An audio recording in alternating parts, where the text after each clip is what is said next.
Si tu fais une bonne découverte et si tu fais une bonne présentation de l'offre, en fait, tu as déjà fait ton closing. Et c'est vrai qu'en France, le rapport à l'argent est extrêmement mauvais. Tu vois, moi, dernièrement, j'ai été référencé par Xavier Niel. Salut Wally, j'espère que tu vas bien. Donc là, on se retrouve pour le 3e épisode du podcast du Quiz Funnel. Donc là, concrètement, j'ai invité Wally, expert en sales. Il a accompagné plus de 1900 personnes, coach, infopreneur, thérapeute. C'est clairement la référence sur le sujet des sales actuellement, pour moi, du moins sur le marché francophone. Donc là, aujourd'hui, l'objectif de ce podcast, c'est d'aborder sales, gamification, quiz funnel. Donc vraiment pas mal de sujets qui sont liés intrinsèquement. Donc ça va être hyper intéressant. Wally, je te laisse te présenter un peu plus en détail. Ouais, complètement. Bah écoute, moi c'est Wally, j'ai 30 ans, je suis marié, j'ai pas encore d'enfant, Dieu merci, je suis pas encore prêt. Mais voilà, globalement tu l'as dit, aujourd'hui mon sujet c'est le sales. Mon sujet c'est aussi la neuroscience. Et ce que j'essaye d'apporter aujourd'hui sur le marché français, notamment sur mon canal principal qui est LinkedIn, c'est la fusion des deux. Parce qu'il y a en fait il y a une complémentarité assez logique entre les deux finalement quand on est bien versé dans ces deux sujets. Et la gamification qui est un sujet qu'on partage tous les deux, toi à travers les quiz funnels et moi à travers toute la dynamique de vente, c'est quelque chose de très très important, c'est essentiel aujourd'hui si tu veux te démarquer de la concurrence. Yes, clairement, bah, on y reviendra tout à l'heure, mais c'est que la gamification qui est encore trop peu utilisée en France. Aux États-Unis, par contre, ils l'ont bien compris, ils l'utilisent à tout va et ça cartonne. Donc ça, on y reviendra tout à l'heure. Mais du coup, là, tu parlais de neurosciences. Neurosciences, d'où t'es venue l'idée, en fait, d'aller dans les neurosciences, d'aller dans les sales? Ah, la fameuse question. Alors, je vais être obligé de parler un peu de moi.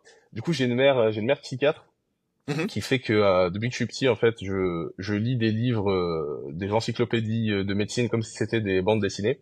Donc forcément, j'ai une appétence un peu naturelle qui s'est formée. Et après, j'ai été coaché. Je me suis aussi beaucoup auto-coaché sur YouTube en tant qu'autodidacte. J'ai suivi pas mal de vidéos de Steve Abdelkarim, Idriss Aberken pour ce qui est des références françaises. Après, pas mal de références américaines, des livres aussi qui m'ont formé. Napoleon Hill, Think and Grow Rich, Robert Kiyosaki, Père riche, Père pauvre. Enfin bref, je peux te faire une liste énorme. Et j'ai vraiment eu un déclic en fait quand j'avais 19 ans, où j'ai travaillé pour un MLM qui s'appelle Vema, où il y avait des grosses pointures du style de Alec Henry également. Et en fait, on était très très très incentivé au développement personnel et on allait du coup regarder un peu les références américaines. Et il y a un livre en particulier, je pense, qui m'a fait switcher, c'était le livre, je sais pas si tu connais Dale Carnegie, How Euh, to Make Friends. Ah, si, comment se faire des amis, ouais, en français, ouais. Incroyable, incroyable ce livre. Et c'est vraiment là que j'ai entendu pour la première fois le terme de biais cognitif. Ok. Donc forcément, c'est resté dans un coin de ma tête. Et ce qu'il faut savoir, c'est qu'à la base, j'étais fait pour être scientifique. Tu vois, mon père est kiné, ma mère est médecin. On est dans une famille de scientifiques. Tu vois, immigré algérien. En France, si t'es pas docteur, avocat ou ingénieur, bah t'existes pas. C'est ça. Et le truc, c'est que j'ai toujours eu cette appétence pour la vente, pour le marketing.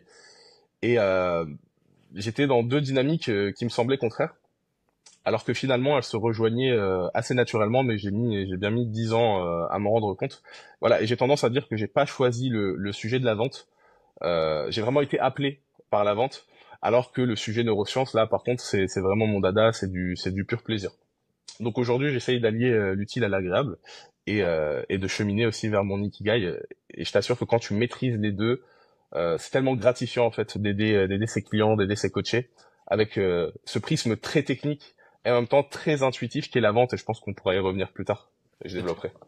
C'est sûr, on y reviendra plus tard. Mais justement, là, tu me parlais bah, du coup de comment se faire des amis, de tous ces livres, même Influence et Manipulation, des biais cognitifs. C'est vrai que c'est des livres, une fois que tu les lis, bah, ça te brainfuck un peu, quoi.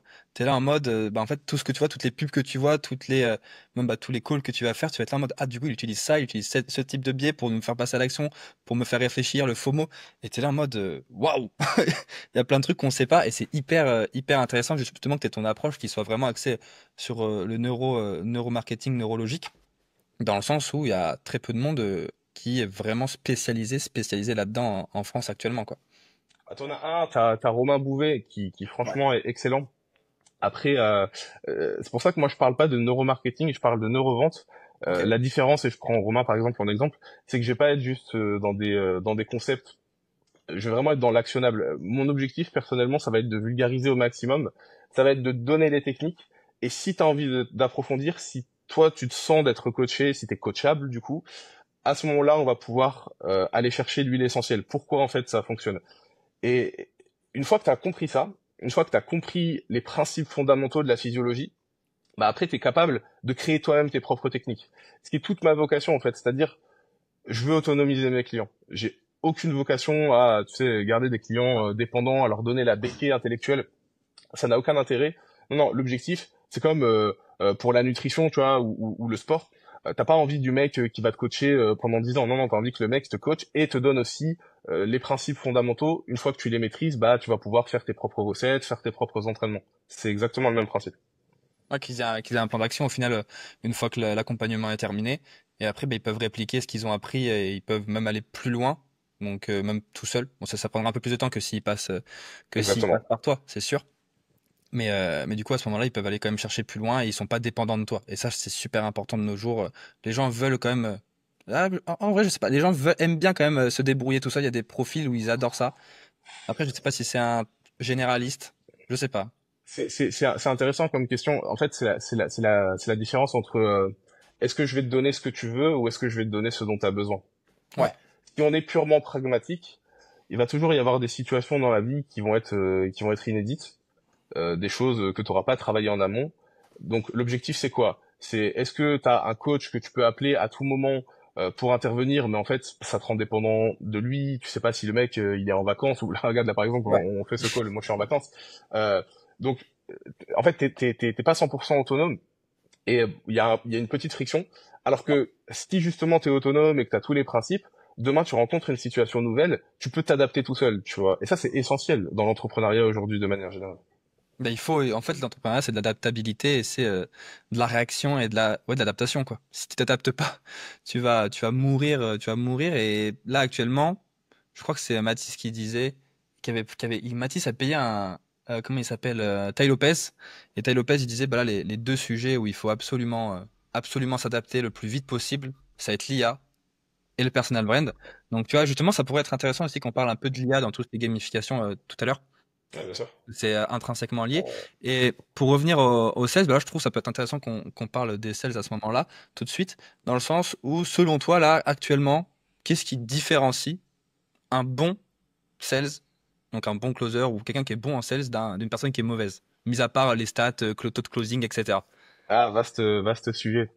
Alors, j'aime bien ce genre de questions. En fait, j'aime bien avoir une approche un peu scientifique et les découper en plusieurs niveaux. Donc déjà, le sales en soi, c'est très vaste. Globalement, t'as trois mouvements, t'as trois dynamiques dans le sales. T'as la première, pardon, qui est la dynamique d'acquisition. T'as la seconde, qui est la dynamique d'accompagnement, et tu as la dernière, qui est la dynamique de clôture. C'est pas les mêmes énergies dans ces trois dynamiques. C'est-à-dire que dans la première, l'acquisition, l'énergie, ça va être une énergie de connexion. Donc il va falloir envoyer du pâté, tu vois, envoyer de l'énergie, créer une bonne première impression. Ok. Comme disait Coco Chanel, vous n'avez qu'une seule fois l'occasion de faire une bonne première impression. C'est marrant parce que ça, c'est validé par la science aujourd'hui. On sait aujourd'hui qu'il faut en moyenne 7 nouvelles interactions, 7. Je sais pas Hmm, si tu te rends compte, c'est pour énorme. corriger une première mauvaise. Donc, n'importe qui a tout intérêt à soigner sa première impression. Sur la deuxième partie, du cycle sales, tu vas être dans une énergie de conseil et de conviction. C'est plus du tout la même énergie. C'est beaucoup plus stable, c'est beaucoup plus posé. Et dans la dernière, dans la partie clôture, là, tu vas être dans une énergie directive, assertive. Donc ça, déjà, d'un point de vue énergétique, c'est très important à comprendre. Ensuite, les lieux communs sur le sales, bah, les bons sales, en fait, c'est l'art de l'écoute, déjà. Il faut être capable d'écouter et d'écouter vraiment de manière proactive même d'être capable de lire entre les lignes. Donc vraiment d'aller chercher en filigrane l'information. Ça vient beaucoup par des formations professionnelles, en fait, par la pratique, tout simplement. Et je dirais que il y a l'art de poser les bonnes questions.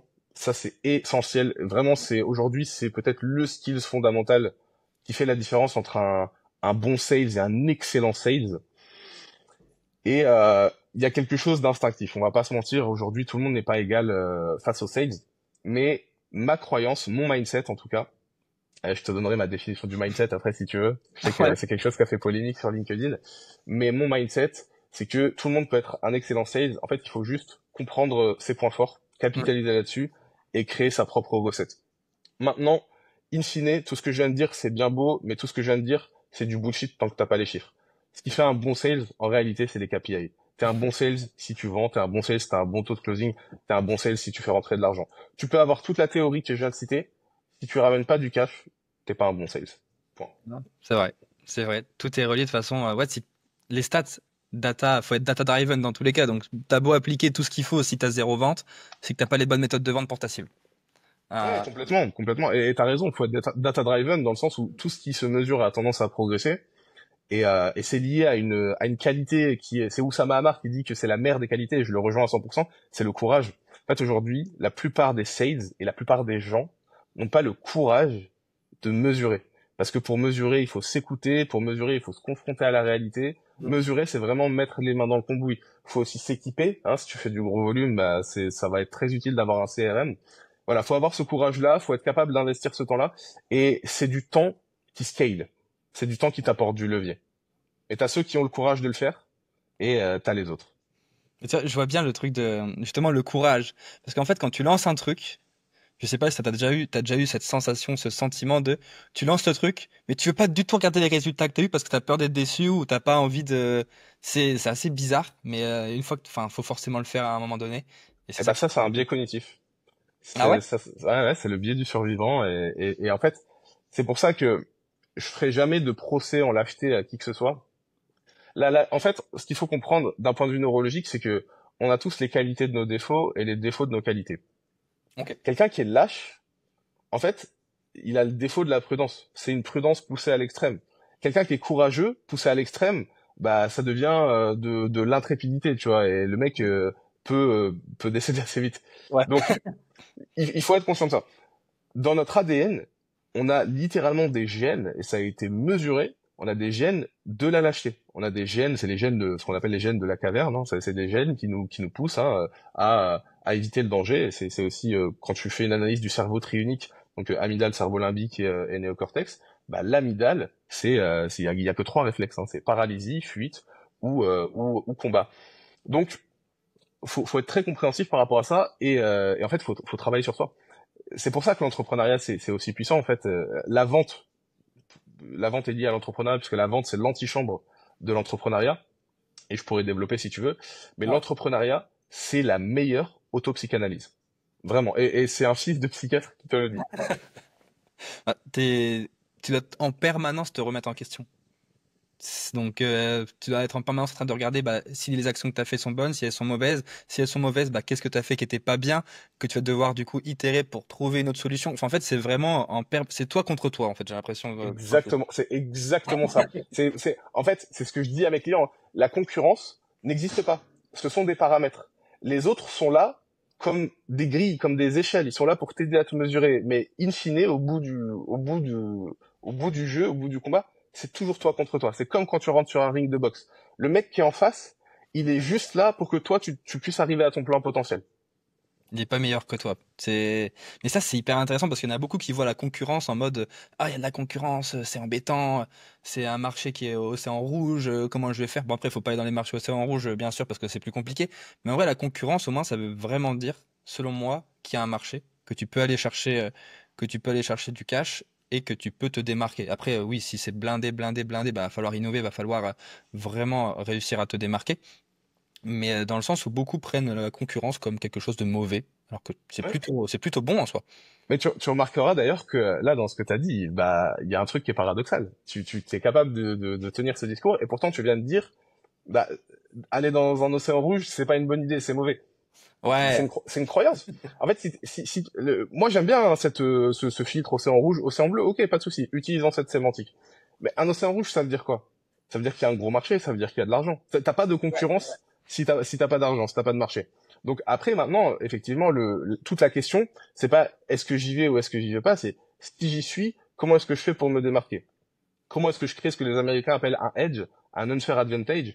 Comment est-ce que je me mets en tête de liste? Et ça, bah, t'as pas besoin de réinventer la poudre, hein. Souvent, il suffit d'apporter une toute petite modification. Regarde, tu parlais du personal branding. Aujourd'hui, tu regardes tous les marchés océan rouge, il n'y en a pas un seul qui, yes. s'il ne l'a pas déjà été, ne va pas être totalement disrupté. par quelqu'un qui fait exactement la même chose, mais qui le fait en mettant son image à risque, en faisant du personal brand. Ah, le personal brand, c'est trop fort. Mais tu vois, justement, là, pour l'océan rouge, je pense que si tu commences dans l'entrepreneuriat, te mettre dans un océan rouge, là, ça peut être compliqué parce que tu vas devoir te confronter à beaucoup plus de problèmes que si tu pars. Bah, tu vois, par exemple, moi, je me considère dans un océan bleu. J'ai pas, je connais personne en France quasiment qui fait des quiz finales. Pourtant, je me suis bien renseigné ou qui est vraiment spécialisé là-dedans. Donc, c'est pour ça que tu vois, maintenant, bah, tu vois, par exemple, là, on en a fait un pour Matisse. On va avoir de la reco vis-à-vis de ça parce que, bah, justement, il y a que moi. Donc, ça, c'est trop bien. Dès que tu as compris ça, tu peux aller chercher des clients beaucoup plus rapidement. Tu es la référence et tu peux vraiment te mettre en posture de, comment je pourrais dire, en posture de leader sur le marché. Parce que oui, Ouais, t'as le monopole. c'est ça. Il y a des personnes, là, tu vois, j'ai reçu des messages, là, il y a pas longtemps, il y a une fille qui a booké un call avec moi, qui est pas venue au final, et qui m'a envoyé un message, oui, je suis bientôt ta future concurrente. Donc ça m'a fait rigoler. J'adore. Mais Excellent. du coup, je dis, bah viens, on se prend un call comme ça, on échange de la data, tu vois. Parce que le but, c'est les concurrents, comme je l'ai dit, je les vois pas comme des ennemis, mais comme des alliés, parce qu'on peut aller chercher plus à chaque fois. Bien sûr. Et, euh, et j'étais là en mode, bah c'est cool, je vais commencer à avoir de la concurrence, ça veut dire que le marché est en train de prendre, parce que là, actuellement, le marché du quiz, j'ai l'impression que je suis tout seul à l'éduquer, quoi. Du moins en France, aux Ouais. États-Unis, ben, Alexandre Mozy, Iman et tout, ils l'ont. Mais voilà. C'est essentiel ce que tu viens de dire. En fait, que tu sois dans un océan rouge ou dans un océan bleu, Mhm. tu auras des difficultés. C'est pas les mêmes difficultés. C'est ça. Effectivement, si tu es dans un marché concurrentiel, bah la difficulté, ça va être plus une difficulté d'optimisation, de visibilité, de réassurance. Comment faire en sorte qu'on te fasse confiance. Donc comment augmenter ta valeur perçue et dépasser l'arbitrage du coût d'opportunité à l'effort. C'est la même chose en sales d'ailleurs, hein. Ce qui fait qu'on close, c'est que ta valeur perçue dépasse le coût d'effort pour passer à l'action. C'est systématiquement ça. Et ça passe par de la réassurance.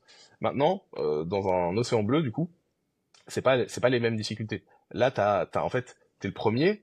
Du coup, t'as tout un aspect. C'est toi le premier à absorber la friction, les difficultés. Regarde, tu parlais d'éducation marché. C'est pas une difficulté que t'as quand t'es dans un océan rouge. Et C'est vrai. éduquer un marché, c'est dur. C'est dur. La pyramide de Chet Holmes, pour faire monter quelqu'un dans la pyramide de l'awareness, c'est compliqué. Ça prend Ouais. du temps, ça prend de l'énergie, il faut mettre beaucoup de ressources. C'est tout un travail d'inbound et de communication. Ça, c'est une première chose. Et puis aussi, il faut être conscient que les difficultés que tu vas rencontrer, personne ne les a rencontrées avant.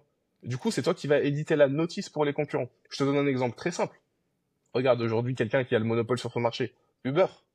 Eh ben Ouais. Uber, son premier coût aujourd'hui, c'est pas la ressource humaine, c'est le coût juridique. À chaque fois que Uber s'implante dans un pays, Ah en fait, oui. ils doivent s'attaquer à la législation. Mais du coup, leurs concurrents, ils ont pas à faire ça, tu vois. C'est plus simple pour eux. Donc des fois, être le numéro 2, le numéro 3, c'est avantageux aussi. Ouais, c'est avantageux, mais après, je pars du fait que les leaders auront toujours un coup d'avance. Enfin, le leader aura toujours un coup d'avance sur le marché. Jusqu'à Et ce qu'ils se fassent dépasser. Combien de ouais. leaders se sont fait dépasser? Bah, T'as juste un des cas. leaders qui sont Ouais, toujours ouais. en place, mais c'est pas la norme, c'est l'exception. Du style Apple. Mais regarde les Nokia, toutes les Shell, toutes les boîtes comme ça qui étaient les leaders pendant des dizaines, voire même des centaines d'années. Puis un jour, t'as un petit con qui arrive et qui disrupte un petit aspect, qui est plus agile, qui peut pivoter plus vite, et il leur vole la première place. Et je crois que Nokia, justement, ils avaient perdu tout ça. Enfin, ouais, maintenant Nokia, bah, je sais même pas ce qu'ils font actuellement. Je crois qu'ils font des électroménagers. Ils font Mais, des téléphones incassables. ok, bon, 3310. Ah, c'est ça, ouais. Des téléphones à l'ancienne. Mais tu vois, je crois que Nokia, justement, ils se sont cassé la gueule parce qu'ils ont pas pris une innovation en compte, que Apple a pris en compte. Et c'est ce qui a fait qu'actuellement, enfin, ils se sont fait bien, bien, bien dépasser là. Ah, totalement. Euh, C'est absolument ça. Comme quoi, connaître son marché, et bah, du coup, là, pour revenir un peu au sujet des sales, connaître son marché, connaître son avatar client, connaître à qui tu t'adresses, savoir comment s'adresser à lui, bah, c'est hyper important. Et justement, dans les sales, là, tu parlais de poser des bonnes questions. Et bah, ça passe déjà par le fait de bien connaître avec qui on parle, quoi, déjà, avant tout. Donc, tu vois, là, la question que je me pose, c'est, on a parlé de qu'est-ce qu'était un bon closer, un mauvais closer. Donc, ça, on en a déjà parlé. Selon toi, là, actuellement, du coup, pour les personnes qui, on va dire, ont 15-20% de taux de closing, ce serait quoi qu'il faudrait qu'elles travaillent en priorité? Je pense que tu vas me dire, bah, c'est de l'individualisé, chacun a ses problèmes différents. Mais par exemple, si on devait travailler sur trois fondamentaux qui leur permettraient, par exemple, de passer de 15-20% à 25-30%, voire 40% pour les plus aguerris, tu dirais quoi? Et ben en fait, il faut reprendre tout le cycle de vente dès le début. C'est-à-dire que aujourd'hui, on a tendance à se concentrer sur le KPI et à se dire bah, comment corriger ce KPI. Et c'est contre-intuitif, mais c'est pas ce qu'il faut faire. Si tu veux un bon closing, assure-toi d'abord de savoir, comme tu le disais, à qui tu parles, donc le bon buyer persona. Mhm. Détermine bien ton persona. Qualifie-le avant de le passer sur la deuxième phase qui est sur l'accompagnement. Et sur l'accompagnement, du coup, tu as deux choses. Tu as d'une part la découverte, d'autre part la présentation de l'offre. Si tu fais une bonne découverte et si tu fais une bonne présentation de l'offre, en fait, tu as déjà fait ton closing. Tu as déjà fait ton closing. Ce que j'ai coutume de dire à mes clients, c'est que sur 80% de leurs clients, si tu fais une bonne qualification, que ce soit en inbound ou en outbound, une bonne découverte, une bonne presse, t'as déjà closé. Et tu vas signer dans la foulée. Maintenant, effectivement, tu as une typologie de clients un peu plus compliquée, souvent qu'on peut référencer au CSP+, où Ouais. là, ça va être un peu plus difficile. Là, il va falloir rentrer dans des stratégies de closing, de traitement des objections. D'ailleurs, je viens de faire un post sur le sujet sur LinkedIn. Et ça demande de se former. Maintenant, l'intérêt, c'est quoi? C'est que derrière ces clients, souvent, tu as plus de business à aller chercher. Tu as des LTV qui sont plus longues. Tu as plus de repeat. Tu as plus d'argent. Ils vont moins te faire chier pour renégocier les prix. Et surtout, tu vas avoir des référencements de très très haute qualité. Tu vois, moi, dernièrement, j'ai été référencé par Xavier Niel. C'est-à-dire que quand Xavier Niel te donne une reco, y a personne qui te ferme la porte. Ah bah ça, c'est sûr. Ça c'est sûr. Mais c'était une reco pour du sales aussi? Bon, je peux pas trop en parler, mais en Ok. gros, on serait sur un projet d'école de vente en France Yeah. sur le modèle 42, et c'est quelque chose qui me manque aujourd'hui. Donc, il m'a recommandé à quelqu'un qui serait plus qualifié que lui pour m'aider dans ce projet-là. Oh, c'est top ça. Ouais, c'est vrai que les recos de Xavier Niel, bah, c'est un peu le. Tu sais que c'est- j'aime te balancer une exclue là. Hein. Faudra voir si on peut la garder Ouais. au montage celle-ci parce que Bon, tu me diras quand je t'enverrai le ah, rush complètement. personnalisé, mais c'est ouf. Xavier Niel, déjà, comment tu peux avoir ce type de contact? Enfin, tu vois, c'est ouf. Ah, c'est intéressant. J'adore cette question. Aujourd'hui, t'as aucune excuse en 2025 pour pas choper le contact de quelqu'un. Il y a Ok. tellement d'outils de scrapping, il y a tellement de manières, il y a tellement d'approches. En fait, si t'es subtil dans ton approche, tu peux connecter avec n'importe qui. Et c'est aussi une manière d'anti-sélectionner. C'est-à-dire que quelqu'un qui se mettrait en position de voilà, moi je suis au sommet, je suis inaccessible, bah c'est peut-être pas forcément quelqu'un avec qui t'as envie d'échanger, tu vois. Et aujourd'hui, je te le dis, les meilleurs entrepreneurs sont aussi les meilleurs humains. Oussama Hamar, c'est un mec qui est hyper accessible. Xavier Niel, c'est un mec qui est hyper accessible. Anthony Bourbon, c'est un mec qui est hyper accessible. Guillaume Aubèche, c'est un mec qui est hyper accessible. Tu vois. C'est Mais pas ça, juste des réussites, ces mecs-là. Non, non. C'est avant tout, c'est des personnalités, c'est des gens qui ont des qualités, des valeurs, et qui donnent. Ils ont tous ce point commun. Ils donnent, ils donnent, ils donnent. Et ils, ils créent énormément de valeur. Sur toute cette valeur qu'ils créent, en réalité, ils viennent en capter qu'un très faible pourcentage. mais c'est hyper intéressant ce que tu dis dans le fait qu'il soit hyper ouvert à l'humain. Bah, en fait, les meilleurs entrepreneurs sont les meilleurs humains. Et je trouve, ça me faisait penser à un truc. Tous ces entrepreneurs-là, Xavier Niel, Oussama Hamar, Moubèche ou encore Bourbon, ils ont tous une méga personal brand. Et en fait, je pense qu'on a cette sensation de proximité avec eux grâce à la personal brand. Bah, du coup, avec Bourbon, c'est qui va être mon associé. Xavier Niel avec Station F, etc. Moi, je le vois beaucoup. C'est Free, Station F, hein, Free Xavier Niel. aussi. Donc, ouais, bah oui, Free. Free, l'école 42, enfin, il en a fait des choses, hein. Il a fait des trucs Et puis, de. et puis, et puis, Kima, on n'en parle pas assez, mais avec Jean de la Roche-Brochard, aujourd'hui, il y a énormément d'entreprises qui étaient des startups qui doivent leur existence à Xavier Niel. Ouais, c'est ça, c'est ça. Et du coup, bah, beaucoup de personnes dans le milieu entrepreneurial en parlent. Et, euh, et on a confiance. Et c'est pour ça qu'il y a cette sensation de proximité. Et c'est hyper intéressant. Après, choper le contact de Xavier Niel, je pense qu'avec du scrapping, ça doit pas être très faisable. Mais c'est sûr que c'est comme ils sont plus accessibles, entre guillemets, bon, on peut choper leur contact quand même, forcément. Tu veux savoir comment j'ai chopé son contact? Ah, j'osais pas te poser la question. Bah, je voyais, du coup, c'est pour ça, genre, c'est moi qui prends qui anticipe. J'ai testé plusieurs noms de domaine avec plusieurs formats nom prénom. Et en fait, bah, j'ai envoyé le même mail à cinq adresses mail différentes et bah, il y en a une qui m'a répondu. Je veux dire, tu sais, Ok. l'entrepreneuriat, c'est de la débrouille aussi. Hein, Je réinvente pas la poudre, hein. Ok, donc c'était ok, hyper intéressant. Du coup, ouais, t'as chopé son adresse mail et du coup, tu peux être en contact avec lui directement Bien sûr. via mail. Et il a répondu. Tu Après, vois, dans la sphère entrepreneuriale, Xavier Niel, il a une petite réputation de quelqu'un qui est très très réactif sur ses mails. Et d'ailleurs, il paraît hein, que c'est une des qualités des grandes réussites entrepreneuriales, c'est d'être capable de traiter tout son volume de mails entrants. Moi, par exemple, à titre personnel, j'en suis très très loin. J'ai énormément de mails en retard, vraiment. bah, c'est super dur les mails à gérer dans le sens où bah, si t'as envie d'être focus, les mails c'est le pire truc pour enfin c'est le meilleur truc pour te défocus quoi. Ouais, bah, alors t'as des petites techniques, je peux en donner une si tu veux à Ouais, ton carrément. audience. Et une technique qui est top, c'est de se réserver un créneau qui est fixe, donc 30 minutes par exemple, Ok. 30 minutes matin, 30 minutes après-midi, et de traiter ces mails en étant en position d'inconfort. Donc ce que j'appelle position d'inconfort, vous commencez pas à vous mettre en position du lotus ou je sais pas quoi de yoga. Non, non, c'est juste être debout. Moi, ce que je fais, c'est que je me mets sur mon tapis de marche, mon tapis électrique, et je les traite en étant debout. Et ça me, dans l'énergie, dans la dynamique, ça me permet d'être extrêmement synthétique et vraiment de les bosser au kilomètre.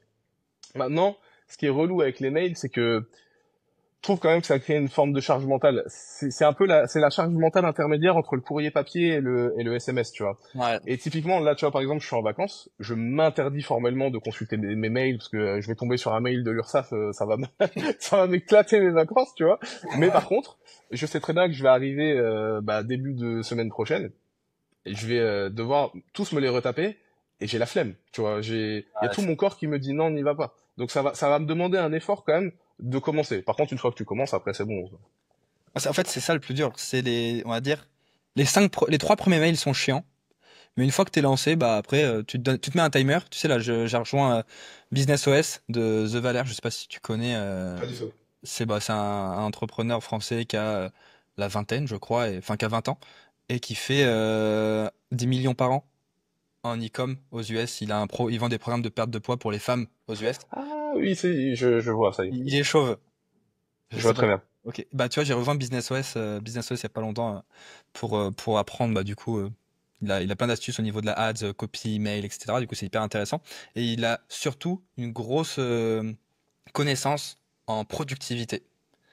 Et là, tu vois, depuis quelques jours, enfin depuis un mois, j'applique ce qu'il dit, donc 5 deep work tous les matins, 50 minutes, 10 minutes de pause, 50 minutes, 10 minutes de pause.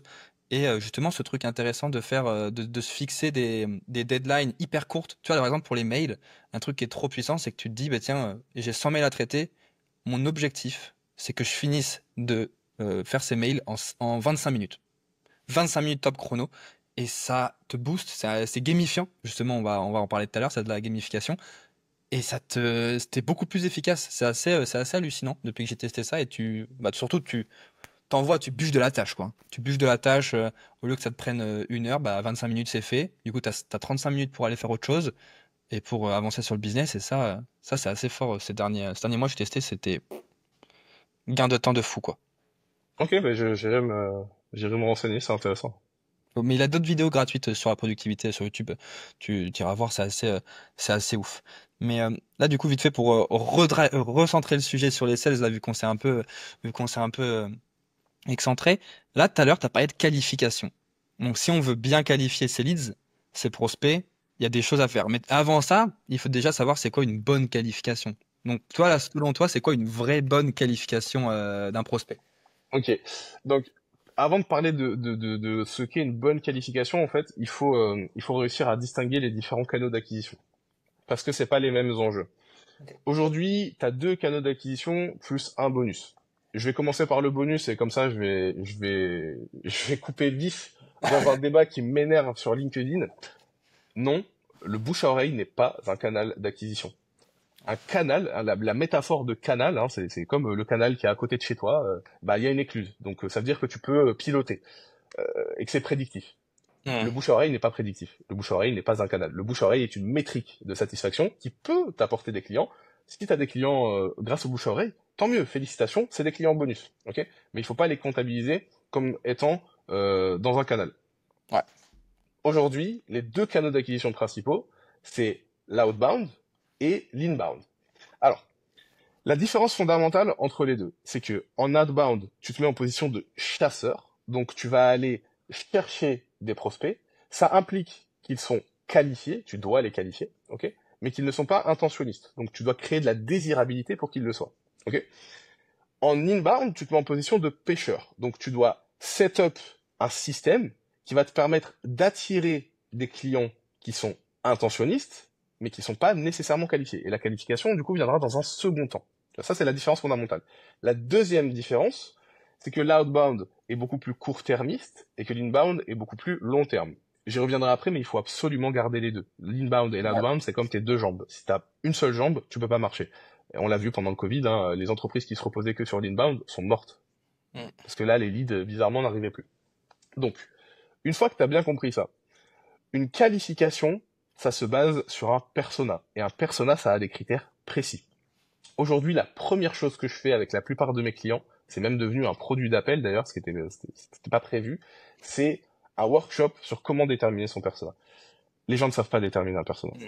C'est-à-dire que pour la plupart des gens, un persona, c'est des critères sociaux et des critères démographiques. Et c'est hyper superficiel. Tu peux pas trouver des clients sur la base de c'est un homme, c'est une femme, il a entre 30 et 50 ans, il vit à Paris et pas en province. Non. Il te faut plus que ça. Il te faut des critères comportementaux, ce qu'on appelle des signaux. Donc, tu as ce qu'on appelle l'ABM et l'EBM, donc l'Event-Based Marketing et l'Account-Based Marketing.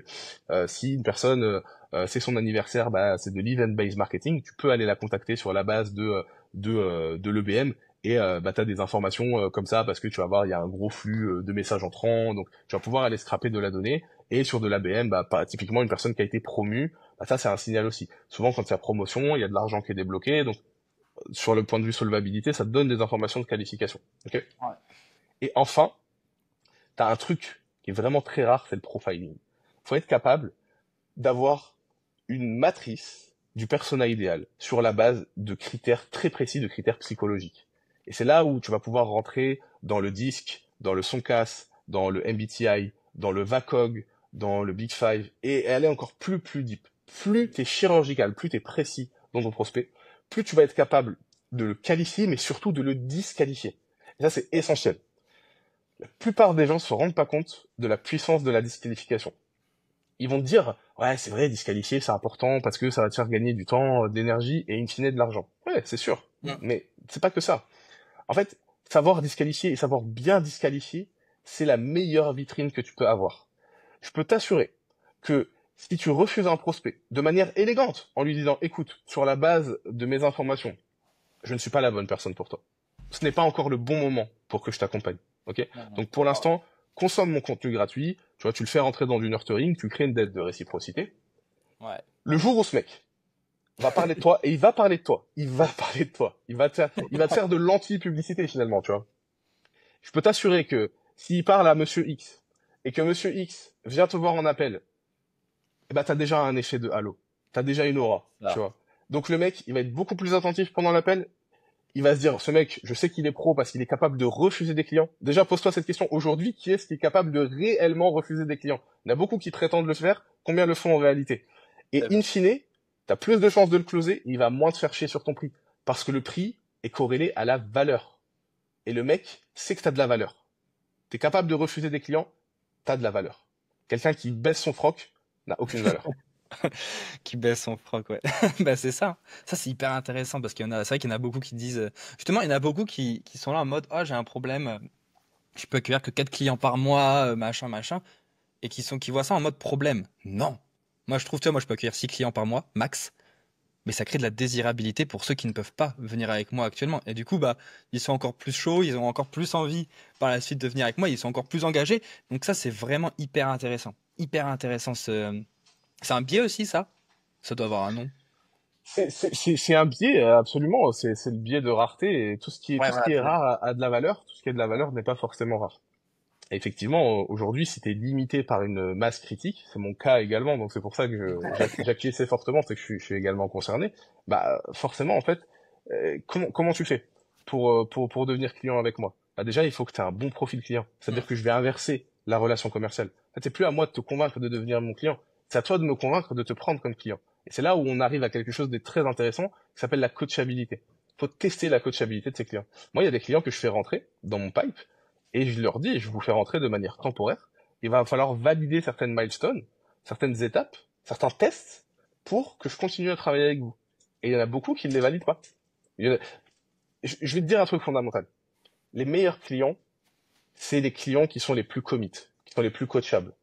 Parce que ça, c'est une prophétie autoréalisatrice. Si tu veux avoir des bons résultats clients, et tu veux avoir des bons résultats clients, puisque derrière, ça va te faire de la recommandation, ça va te faire du repeat, c'est ça qui va faire grossir ton business. Tu vois. Et ben, il faut absolument que tu sélectionnes tes clients sur la base de signaux qui t'ont envoyé, qui démontrent qu'ils sont capables d'appliquer ce que tu leur dis de faire et qui sont proactifs. Moi, tu vois, dernièrement, j'ai changé avec un mec formidable qui s'appelle Emmanuel Dismus sur LinkedIn et j'ai eu une épiphanie. Je lui dis, mais en fait, je veux des clients comme lui, que comme lui. C'est-à-dire que le mec, il est hyper réactif. Tu lui envoies un message, il répond dans la foulée. Tu lui dis de faire un exercice. Je te l'ai montré. Je lui avais dit, voilà, aujourd'hui, tu dois aller récupérer du feedback sur tous tes anciens clients pour améliorer ton offre. Le mec, dans la journée, a créé un formulaire avec des questions hyper quali, hyper designées. Il me l'a envoyé. J'ai pris une claque, tu vois. Je me suis dit, mais en fait, je veux des clients comme ça. Si tu me donnes 100% de clients comme ça, je scale ma boîte au maximum de son cap. Ça, c'est trop bien. Bah, c'est encore une fois, hein, l'engagement. L'engagement, ça fait tout. Tu peux avoir les meilleurs profils si les mecs sont pas engagés. T'auras jamais de résultat parce qu'ils croient pas en eux déjà avant de venir avec toi. Mais si t'arrives, s'ils sont engagés, waouh, c'est comme, bah, toi, c'est dans tous les cas, j'ai l'impression que c'est un peu pareil. Quand les mecs, il y a surtout ce facteur financier. Les mecs sont beaucoup plus engagés quand ils payent cher. J'allais Et y ça, venir. c'est bien. Et ça, c'est bien parce que toi, ça te permet d'avoir plus de résultats, plus d'argent. Ouais. Les clients, ils sont plus contents. Ça te ramène, enfin, ils sont plus contents. Ça te ramène encore des recos parce qu'en vrai, les recos, on en parlait tout à l'heure. Oui, c'est un bonus, mais c'est quasiment des ventes gratuites. Et ça, c'est trop, trop bien. Et en plus, bah, selon moi, tu vois, un bon client, un client qui est satisfait, avec qui tu as eu des résultats et qui a atteint ses objectifs, il est censé te ramener 2 à 3 clients. Ouais, Ça alors, dépend. ce chiffre-là, je l'entends beaucoup. Ça dépend du marché, et puis ça dépend d'autres paramètres. En fait, là, on est vraiment dans l'humain, donc je préfère pas faire de généralité. Par contre, sur le filtre financier, tu as absolument raison. Et alors, c'est un de mes grands combats sur LinkedIn avec mes clients, c'est la stratégie de tarification. Aujourd'hui, la majorité des gens facturent en dessous de leur valeur réelle. Et ce que les gens comprennent pas, c'est à quel point le prix, c'est quelque chose de puissant.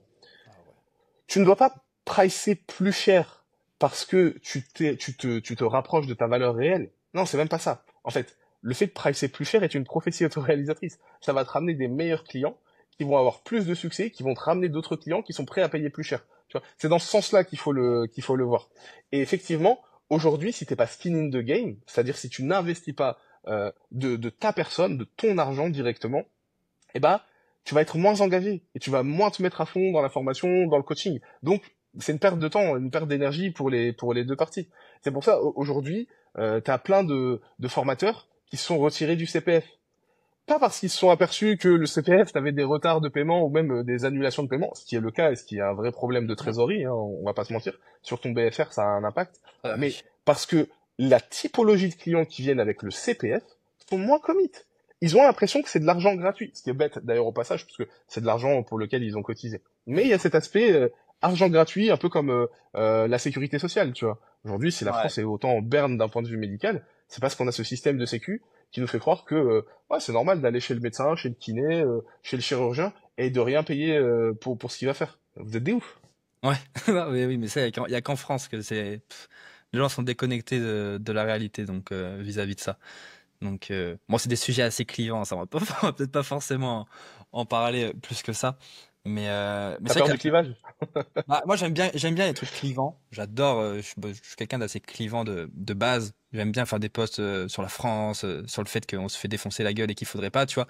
Je suis un peu du même, bah, justement, on parlait tout à l'heure de Chris Choly, comment il s'appelle, Thibault Louis, etc. Je suis un peu du même camp qu'eux, tu vois. Donc, j'aime bien faire des trucs clivants. Mais oh bah après on peut en parler, mais ça Tu me peut dis, gêner. hein, si peut-être t'as une famille, t'as peur des conséquences, je sais pas, hein, Mais mais non. moi personnellement, je suis clivant, je l'assume. Ah bah, j'adore être clivant, ça c'est sûr. Et bah après on pourra en parler un peu plus tard. C'est vrai que la France vis-à-vis bah, de l'entrepreneuriat, etc.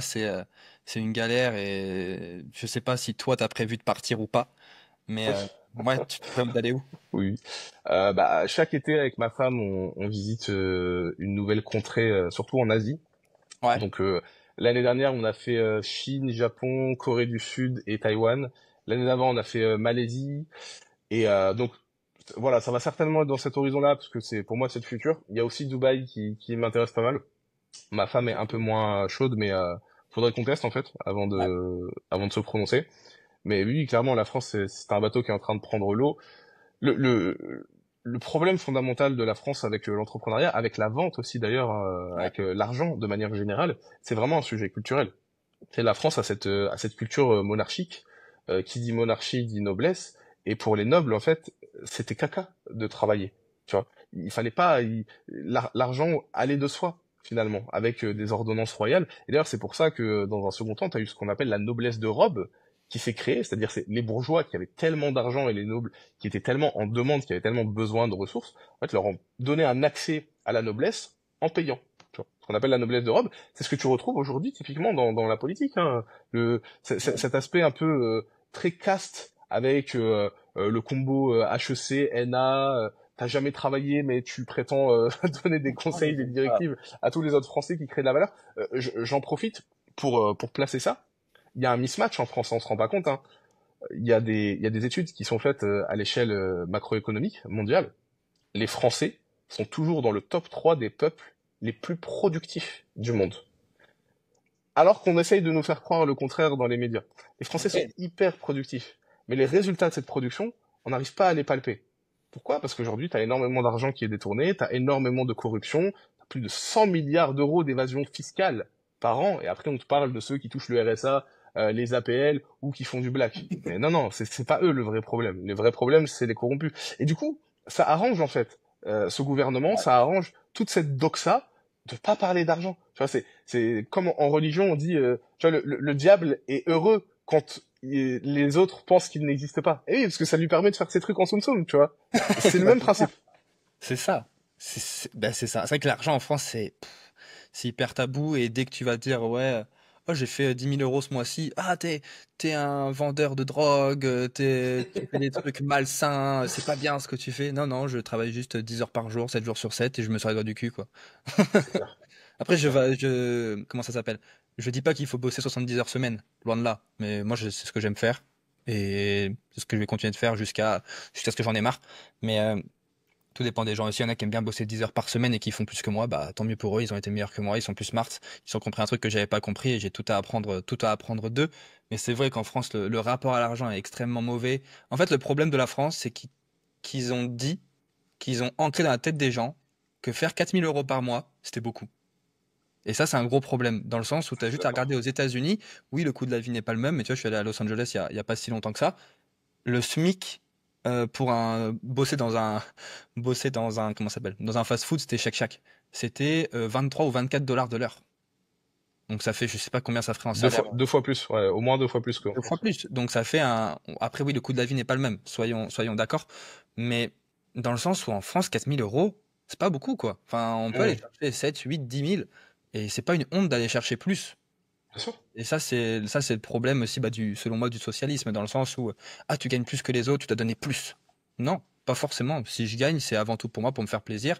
Oui, il faut reverser de l'argent pour aider les plus démunis, que ce soit les SDF, etc. Moi, ça me dérange pas de payer des impôts pour justement loger ces personnes-là, tant qu'ils sont bien logés et tant qu'ils sont dans la recherche d'un travail et de sortir de cette situation. Ça, c'est hyper important à comprendre. Mais tu vois, il y avait un truc que je trouve bien, c'est que payer des impôts, je trouve ça nul dans le sens où c'est pas toi qui décides de ce qu'on va faire de ton argent. Tu vois, moi, ça Exactement. me dérangerait pas de payer 1 000 € ou deux fois plus d'impôts s'il faut, mais tant que c'est moi qui les redirige vers où j'ai envie. Bien Exactement. sûr, il y a des cases. Il y a des cases, par exemple, tu dois rediriger un peu dans tout ce qui est nutrition, enfin, dans tout ce qui est alimentaire, tout ce qui va être peut-être pour les animaux, peut-être pour les enfants qui ont des maladies graves. Ça me dérange pas, mais juste transparence. Je veux savoir où ça va. Et le problème, c'est qu'actuellement, en France, l'administration, c'est un micmac pas possible. Tu peux pas savoir où va ton argent. Il y a des gens qui ont écrit des livres dessus. Je sais que j'ai acheté ça en cadeau à mon père la dernière fois. Où va notre argent? C'était le titre du livre. Bah, je peux te dire qu'il Mmh. le lisait tous les soirs et il se couchait énervé, tu vois. Ah, mais moi, je peux te le dire où il va notre argent. Notre argent, il va chez Vanguard, il va chez BlackRock. Aujourd'hui, quand tu regardes sur ta fiche d'impôt, t'as moins de 10% qui va dans le service public. Mais je croyais que les impôts, c'était pour le service public, en fait. Chaque année, on paye de plus en plus d'impôts, et chaque année, les hôpitaux, les écoles, les routes, ça décrépit. Donc il faut se poser les bonnes questions. Et en fait, le sujet fondamental, avant même de parler de transparence, c'est la délégation de notre autonomie intellectuelle. C'est-à-dire que en France, et ça, encore une fois, c'est un sujet qui est culturel, c'est cette Mm. culture de la monarchie. On va te dire, tu n'es pas propriétaire de ta santé, délègue ça à ton médecin. Hein. Fais-toi vacciner pendant le Covid, ne pose même pas de questions sur la nature du vaccin. Ok, on va te dire, tu n'es pas autonome sur les questions financières, délègue ça à l'État. Ok, donne-nous ton argent et nous on sait ce qu'il faut faire. Donc on va aller acheter des armes, les balancer en Ukraine, elles vont arriver sur le marché noir, ça va créer du terrorisme. Et après ça va être la faute des Arabes, bien sûr. Hein. C'est Ouais. tellement pratique le populisme. Tu vois. Mais et c'est pour ça, il faut et encore une fois, et c'est un sujet. Alors c'est peut-être un pont que tu t'attendais pas à voir, mais je vais faire le pont avec le Sage. En fait, encore une fois, l'art de poser les bonnes questions et le courage de les poser. Il Ouais. faut les deux, tu vois. Bah mais ça c'est ouf. Mais en plus, ce qui est trop fort, c'est que l'art de poser les bonnes questions, c'est qu'en fait, quand tu leur poses des questions, eux, ils ont l'art de répondre à côté de la plaque, tu vois. Ah ouais, bah ça s'appelle la professionnalisation de la politique. C'est, tu sais, on se rend pas compte à quel point l'histoire, ce sont des cycles qui se répètent. Ce qu'on vit aujourd'hui en France, c'est exactement ce que Socrate et Platon vivaient en Grèce. C'était le combat des sophistes, donc qui étaient démagos, contre les philosophes, qui avaient l'amour de la vérité. C'est exactement la même chose aujourd'hui. Le problème, c'est quoi? C'est qu'aujourd'hui, il y a un leverage sur les sophistes qui est hyper puissant, qui est le cinquième pouvoir, qui est le pouvoir médiatique. Hmm. Quand tu donnes de l'exposition à quelqu'un qui ment et qui ment à répétition, on finit par croire qu'il a raison. D'ailleurs, ça s'appelle le biais de simple exposition. Tu sais, c'est la raison pour laquelle Coca-Cola, par exemple, qui a le monopole sur son marché, continue à faire de la publicité. C'est parce que le fait on te voit de manière régulière crée une forme d'attachement. Et cet attachement va être interprété comme c'est eux qui ont raison, c'est eux les meilleurs. Et c'est très subtil, hein, c'est très inconscient. Ah, c'est hyper intéressant ça. Ce biais, justement, je le connaissais pas du tout. Ok. Ouais, ça paraît logique au final. Le but, c'est qu'ils soient tout le temps visibles parce que s'ils sont plus visibles, bah, Pepsi prendra le relais. Et je sais plus qui c'est qui avait fait ça. Je crois que c'était Lipton là qui avait fait une mauvaise blague. Attends, c'était quoi?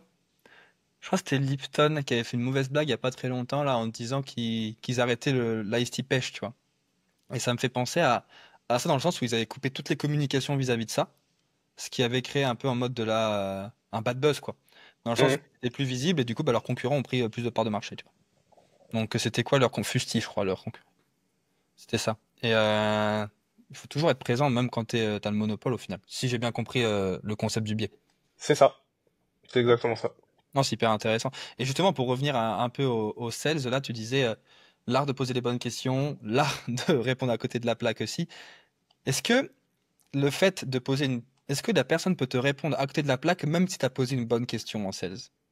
Alors, c'est une question qui est très complexe. Mhm. Je réfléchis par quel bout la prendre.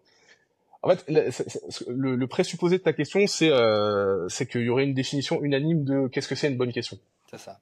On peut, je sais pas si c'est le cas honnêtement, on peut réfléchir déjà à qu'est-ce que c'est une bonne question. Une bonne question, souvent il y a une notion de timing, tu vois, c'est-à-dire euh, bah si tu la poses pas au bon moment, en fait ta bonne question c'est plus une bonne question, tu vois. Ça Ouais. c'est la première chose. Ensuite il y a la nature de la question. Globalement t'as deux typologies, hein, t'as la question ouverte et la question fermée. Ce qu'il faut retenir c'est que en sales comme dans la vie, de manière générale, quand tu découvres quelqu'un, faut toujours commencer avec des questions ouvertes et finir avec des questions fermées. C'est cet effet, on parle d'effet entonnoir, tu vois. Donc ça, c'est déjà la meilleure manière de faire. Et ensuite, tu as la nature profonde des questions. Est-ce que ça va être des questions de motivation? Est-ce que ça va être des questions de qualification? Est-ce que tu vas aller chercher quelque chose d'affectif ou de pragmatique? Tu vois. Et c'est pour ça qu'il faut un plan. C'est pour ça qu'il faut une trame. Moi, c'est ce que je délivre aujourd'hui à mes clients. En plus de la formation, en plus de coaching, c'est vraiment des trames sur mesure en fonction de ton expertise, en fonction de ton persona. À quel moment est-ce que tu dois aller chercher telle information en posant tel type de questions? Maintenant, encore une fois, l'être humain est complexe. Tu peux faire tout ce travail, donc ça, tout ça, c'est ton input, mais tu maîtrises pas forcément l'output. Parce que voilà, il y a le facteur humain. Et tu peux pas manipuler l'autre. Ça, c'est une Ouais. croyance. Tu, L'être humain est imprédictible. Donc tu peux faire tout ce travail-là et avoir des réponses à côté ou partiellement à côté. Par contre, rien ne t'empêche de continuer à creuser. Et c'est tout le principe en fait. C'est-à-dire que il faut avoir cette vision un peu en arborescence, tu vois, en différentes étapes, en chronologique, mais il faut aussi avoir une vision en profondeur. Il faut rajouter cette dimension-là, tu vois. D'ailleurs, quand tu qualifies de besoin, on parle d'iceberg du besoin. Tu vois. Il y a Ouais. vraiment cette idée que t'as le truc superficiel, ok, et toi, c'est ton rôle. C'est ton rôle en tant que sales d'être proactif, d'aller creuser. Donc d'aller chercher comment est-ce que ça impacte ton business, comment est-ce que ça t'impacte personnellement, quel est ton rêve, quelle est la vérité inavouable que t'as pas encore dit. Et tu fais ce travail jusqu'à trouver le why. Et une fois que tu as le why, une fois que tu as le pourquoi, après tu peux attaquer le quoi et le comment. Une fois que tu as le pourquoi, tu vas directement savoir si la personne est qualifiée ou pas. Et une fois que tu as le pourquoi, tu es légitime de dire à la personne, en fait, je suis pas la bonne personne pour vous. C'est moi je suis dans l'hypercapitalisme, j'ai envie de voyager tous les jours, toi t'es dans un délire écologique. Ça va qu'on continue. Ça Il fait n'y a pas de fit. Tu peux trouver un sales qui est dans le délire RSE, etc. Tu vois. Mais je vais pas être la bonne personne. Mais par contre, le fait de l'avoir fait, comme ça, en jouant vraiment la carte de l'honnêteté et en cherchant pas à vendre à tout et à n'importe qui, ça fait que derrière, tu as une audience qui est hyper qualifiée et que toute ton audience disqualifiée va travailler indirectement pour toi. Et il faut avoir ce courage. de quoi de dire non au cash direct et que en fait la personne te reco des personnes qui sont plus dans ta façon de penser, dans ta. Ça, c'est vrai que c'est super important d'avoir des personnes en fait qui déjà un red flag, on en avait parlé dernièrement. Les personnes qui ne supportent pas le tutoiement, bah, c'est pas possible. Ouais, C'est pas ouais, possible. c'est clair. Ça crée de la distance, c'est nul. Après, ça dépend aussi dans le corpo, c'est un peu plus, enfin pas régulier, mais il y en a un peu plus des personnes qui ne supportent pas le Mm. tu. Mais je vois pas ce qu'il y a de mal à tutoyer. Après, c'est peut-être parce qu'on est plus jeune, etc. Mais Alors, sans basculer dans le jugement, ce que ouais. tu dis quand tu dis c'est nul, j'imagine que tu dis c'est pas ce que je veux moi. Alors personnellement, c'est un de mes premiers critères d'anti-sélection, c'est le tutoiement, tu vois. C'est-à-dire que si la personne est mal à l'aise avec le tutoiement, ça Mm. me donne déjà des informations. Mais on peut aller peut-être un peu plus loin. Ce qui est intéressant aujourd'hui, c'est que tu as des personnes qui sont en place et qui vont se mettre dans cette posture de vouvoiement pour créer de la distance. Et il y a du sens, hein, notamment en entreprise. Il y a une raison pour laquelle elles font ça. C'est en fait c'est des mécanismes artificiels pour justement créer une forme de hiérarchie. Mais ce qui est intéressant, c'est toutes les personnes qui arrivent sur les nouveaux marchés et qui se disent ah là là, je dois jouer un rôle, tu sais, je dois me mettre dans une posture professionnelle. Mais c'est pas que le vouvoiement, hein, c'est aussi tout l'attirail, tu vois, le costard cravate, les formules alambiquées. Et ce qui est marrant, c'est que des fois, tu peux assister à des trucs totalement lunaires, où tu vas avoir typiquement un sales et un client, et les deux sont dans cette posture, tu vois. Les deux, en fait, sont chacun dans une modification de leur personnalité, totalement artificielle, qui est énergivore, hein, pour le coup, alors que ils auraient tout simplement pu être eux-mêmes, tu vois, redescendre d'un niveau, ça aurait été beaucoup plus simple, et le résultat Ah oui. aurait été le même, mais avec beaucoup plus, beaucoup moins d'énergie, beaucoup plus de facilité. Bah c'est ça. Et au final, le fait d'être pas être soi-même, bah tu te mets un masque et au final, bah t'es pas, enfin ça marchera forcément moins bien. Il Bien faut être sûr. soi-même dans tout ce qui est sales, etc. Surtout dans les sales, quoi. C'est le contact humain, donc c'est un des premiers contacts que tu as vraiment avec ton prospect. Donc, Tu parlais de clivage tout à l'heure. C'est ouais. hyper lié à la notion de clivage, hein. En fait, d'une part, le fait d'être singulièrement toi-même, radicalement toi-même, tu vois, sans filtre, ça va te permettre directement d'anti-sélectionner, de disqualifier toutes les personnes avec qui ça n'aurait pas matché et qui ont un problème fondamental avec ta manière d'être. Mais par contre, ça va engager, ça va fidéliser très fortement les autres. Et c'est comme ça que tu crées une audience monétisable. Ceux qui cherchent à être entre les deux, ils font pas grand-chose. Tu vois, en marketing, on appelle ça le débat vanille pistache. Ceux qui sont vanille, la vanille, c'est un goût que tout le monde aime. Tu vois, 99% de la population aime la vanille. La pistache, je sais pas, c'est peut-être, j'ai pas les chiffres, hein, c'est peut-être 50, 60, 70%. Mais l'idée, c'est que ces effectifs-là, ils adorent la pistache. Moi, personnellement, j'adore la pistache. Ouais, moi Et aussi. les autres, ils détestent. Tu vois, et c'est Ouais. clairement ça que tu veux. C'est pour ça que le clivage, c'est aussi puissant, notamment en personal brand. Bah, c'est hyper intéressant. C'est hyper intéressant parce que c'est vrai en fait, on a tendance, les gens ont tendance bah, tu vois, on va prendre l'exemple d'un de tes amis qui s'est fait ban il y a pas très longtemps là sur LinkedIn. Je sais pas si NIP. on peut en Ouais, parler. vas-y. Non, on peut en parler. Nickel. Bah, il s'est fait ban il y a pas très longtemps sur LinkedIn et le problème du clivage, en fait, c'est ça. C'est qu'il y a des personnes qui vont pas accepter ta façon de penser, alors que tu dis rien de mal, tu dis rien de raciste, tu dis rien de méchant, tu penses juste quelque chose, et vu qu'ils sont pas d'accord avec toi, eh ben ils vont te signaler et tu vas te faire bloquer comme le cas du coup de Chris. Et ça, c'est selon moi un des plus gros problèmes actuellement, c'est que être clivant, il faut être clivant parce que c'est que tu peux pas plaire à tout le monde. Tu auras forcément des personnes qui t'aimeront pas. Regarde à l'école, il y a des gens qui te détestent, tu leur as jamais parlé, ils savent même pas quitter. Enfin, ils savent quitter, Bien mais sûr. tu leur as jamais parlé, mais ils t'aiment pas. Donc c'est pareil dans le business, etc. Il y a des gens qui vont pas t'aimer, tu sais même pas pourquoi. Donc faut être clivant. Et comme tu dis, ça permet d'engager les personnes qui sont de ton côté, ça permet vraiment de les fidéliser. Et ça, c'est hyper puissant dans le sens où, en plus, tu vas attirer des personnes qui pensent comme toi. Et ça, il n'y a rien de mieux pour aller chercher des résultats. Bien Donc, sûr. Alors encore une fois, j'ai beaucoup d'empathie pour toutes les personnes, tu vois, sont pas à ce niveau et qui sont pas capables de faire abstraction de la vie des gens. D'ailleurs, j'ai tendance à dire que là, plus loin, vie des gens, c'est là L apostrophe avis des gens. Ouais. En réalité, encore une fois, c'est génétique. Dans notre ADN, on a ce gène de la conformité, tu vois. Ce qu'il faut comprendre, c'est que du temps de la préhistoire, l'être humain qui se faisait dégager de la caverne, il mourait, littéralement. Il avait plus de nourriture, il était dans le froid, il avait plus de feu, il se faisait attaquer par les loups, tu vois. Donc, l'être humain est un animal politique. Il a besoin d'être, c'est un animal social. Il a besoin d'être entouré. Il a besoin d'être conforté. Il a besoin d'être dans une forme de consensus. Et au début, c'est très difficile d'être le cygne noir, tu vois. Ouais. C'est très difficile d'être en marge des autres. Mais c'est une force. Et d'ailleurs, aujourd'hui, combien d'entrepreneurs à succès étaient le cancre de la classe, ou le bisu de l'école, ou le mec qui était pas respecté? Parce qu'ils ont une blessure, tu vois. Et l'amplitude de cette blessure, l'amplitude de cette marge vis-à-vis de ton entourage immédiat, souvent c'est l'amplitude de ton succès. Je donne souvent cette métaphore de l'élastique. Tu vois, l'élastique, plus tu le tends, plus tu vas avoir le rebond d'énergie cinétique. Bah là, c'est exactement le même principe. Donc, ça demande du travail. D'une part, un travail d'awareness, donc d'éducation, tu vois, et d'autre part, un travail d'action, donc de courage. Moi, littéralement, mes clients, je leur donne des exercices. Ceux qui sont pas capables, tu vois, ceux qui sont mal à l'aise dans la différenciation, bah, je leur donne des petits exercices à faire au quotidien pour être beaucoup plus à l'aise. Et encore une fois, c'est une question de pratique. Et à force de pratiquer, ça devient naturel. Voilà, personnellement, aujourd'hui, franchement, la vie des gens, je m'en tape, quoi. D'ailleurs, tu remarqueras que ce que les gens disent de toi en dit beaucoup plus sur eux que sur toi. Oui, Paradoxalement. C'est tout le temps ça. Tu vois, par exemple, tu parlais de Crisas. C'est le fait que des gens qui soient mal à l'aise avec le fait qu'un petit Renoir hyper sympathique fasse des milliers, pour ne pas dire des millions de vues sur LinkedIn avec des sujets très tranchés sur l'IA, sur l'art, etc. Ouais. Le fait qu'ils soient capables de faire des campagnes de signalement massives, comme des trollers de 14 ans. Qu'est-ce que ça dit sur Crisas? Pas grand-chose, hein, en réalité. Qu'est-ce que ça dit sur eux? C'est des enfants. Pas quelque chose de positif, j'en ai bien peur. Des enfants immatures qui n'acceptent pas la vie des autres. Et ça, c'est très problématique. Mais j'ai l'impression que c'est un peu un truc global, un peu mondial en ce moment qui se passe. Alors, c'est pas en ce moment. Hein. C'est encore une fois, c'est vraiment, c'est la logique humaine.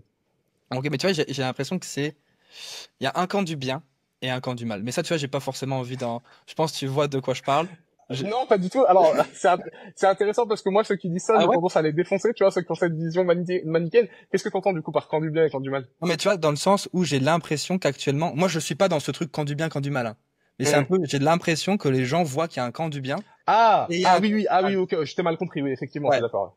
Et bon, après, oui, mais encore une fois, c'est la facilité intellectuelle et la facilité rhétorique, c'est d'avoir deux vitesses, tu vois, gauche, droite, blanc, noir, lumière, obscurité, pair, impair, homme, femme, droite, enfin, tu vois, tous les clivages en fait. Et on le sait par exemple, le clivage droite-gauche en politique, c'est, je veux dire, quand tu fais une prépa en cours de géopolitique, on te l'apprend, c'est un prisme artificiel qui a été volontairement créé en fait pour occuper les gens. C'est vraiment c'est de l'ingénierie sociale. C'est du management politique. C'est-à-dire, on te dit, bah, soit t'es là, et battez-vous, tu vois. Comme ça, nous, après, on peut faire nos bails en soum-soum, tu vois, comme je te disais tout à l'heure. On peut faire nos 49.3, on peut piloter la politique, on peut piloter l'argent. Tu vois, et pareil, PSG, Marseille. Mais en réalité, il y a des gens qui sont prêts à se battre, à se tuer pour du PSG, Marseille. Je veux dire, les joueurs eux-mêmes, ils s'entendent bien entre eux. Et vous êtes là, quel est l'intérêt? Je veux dire, quel est l'impact que ça a sur ta vie? C'est que de l'affect. Pareil avec le féminisme versus le masculinisme. À quoi ça sert en fait de diviser les gens comme ça? Ceux qui sont hyper... Alors en plus j'adore parce qu'ils sont dans une posture, ouais, nous on est les wokistes, tu vois, on est éveillés sur les questions de société, etc. Mais non, t'es en train de tomber dans un piège en fait. Le féminisme, c'est comme le colonialisme, c'est juste la prochaine étape du capitalisme. C'est une manière de créer de l'argent. Je parle souvent de cette histoire de Edward Bernays. Edward Bernays, première vague de féminisme, qui pour le coup était vraiment légitime, hein. Les femmes avaient beaucoup moins de droits à cette époque-là, elles pouvaient pas ouvrir un compte bancaire, etc.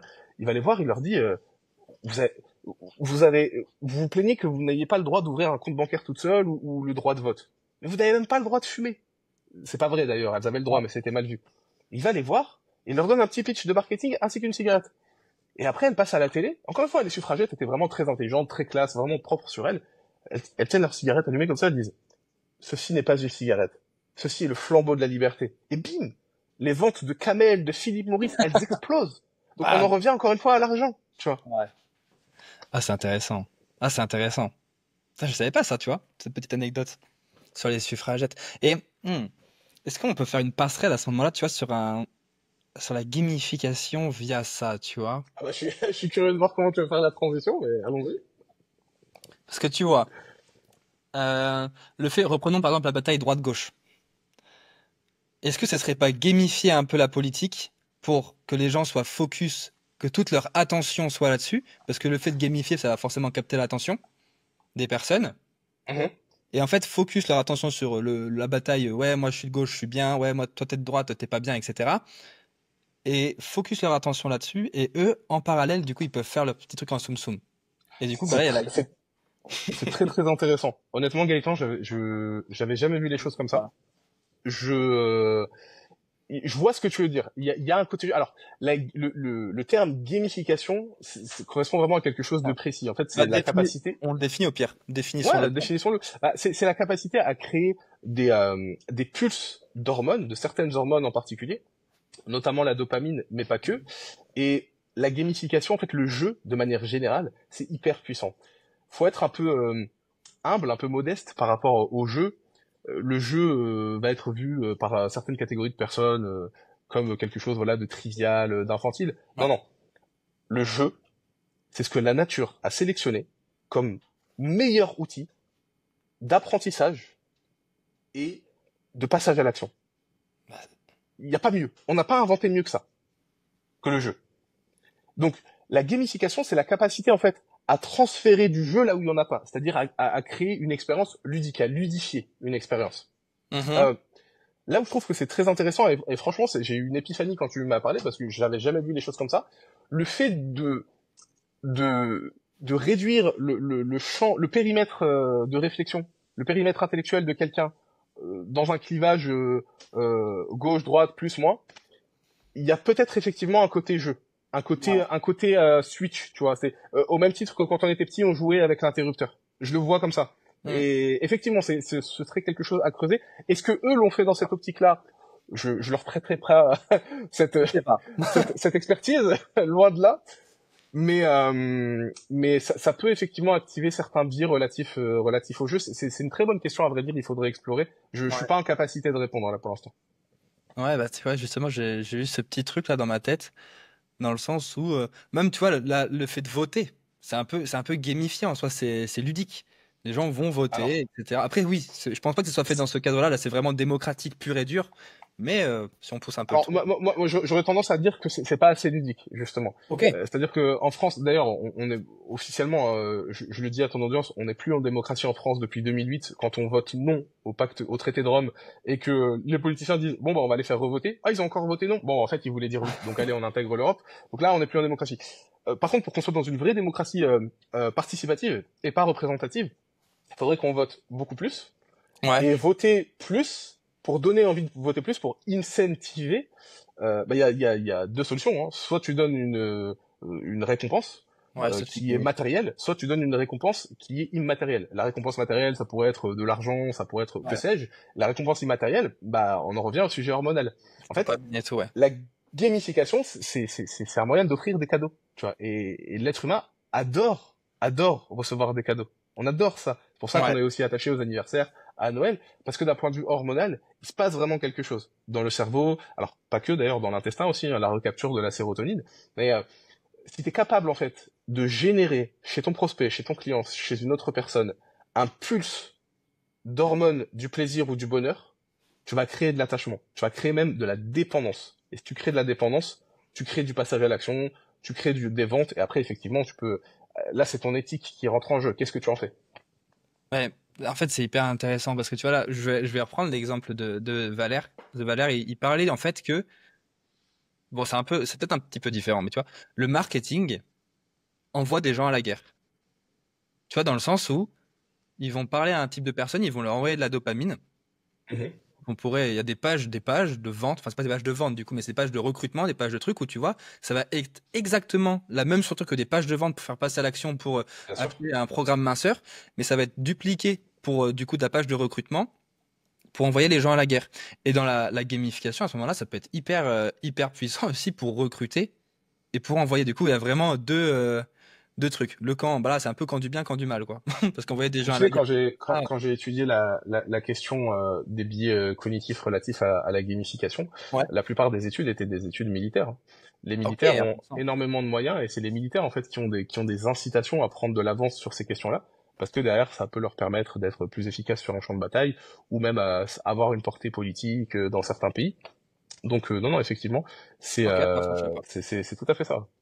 Ah, c'est intéressant parce que tu vois, c'est vrai que la gamification, bah là, tu vois, moi, je l'utilise, bah, les quiz funnels, c'est clairement de la gamification et c'est ce qui fait que ça marche super bien, tu vois. À Et ton c'est vrai avis, que pourquoi ça marche super bien?